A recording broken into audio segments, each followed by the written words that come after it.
people living completely different lives to you.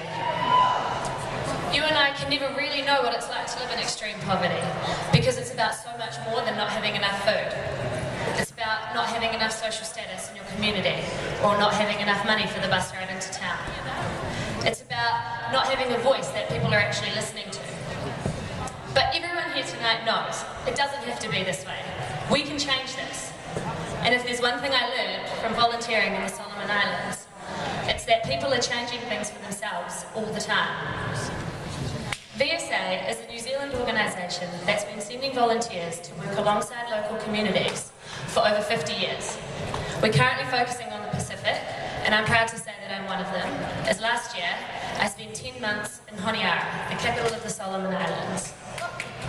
I worked for a women's organisation that did a range of different programs to do with things like gender equality, health, education, and income generation.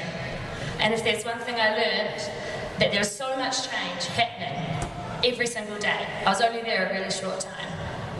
In September, there was a march throughout the streets of Honiara about violence against women. Over 500 people were there, including women from the programs that we ran. While we were walking, some of the women told me that they'd never been able to come to an event like this, even though they'd always wanted to.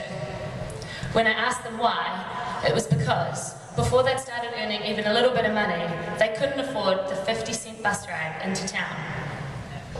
Last year was also the first time that women's organisations were able to submit a report to the United Nations about just gender discrimination.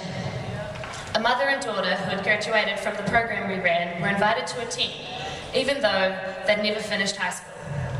They shared their experiences about discrimination, and their contribution was completely invaluable to the final report. Since then, they've been asked to keep on teaching women about their experiences and the stuff they learned in the course that we ran. In fact, the daughter, who's my age, she recently graduated from a youth leadership course in Australia. Volunteering, especially with VSA, is such a great way for us as New Zealanders to strengthen our relationships with people living in poverty, especially in the Pacific. It's a chance for us to listen to what people have to say and to learn from the social action that is changing their communities every single day.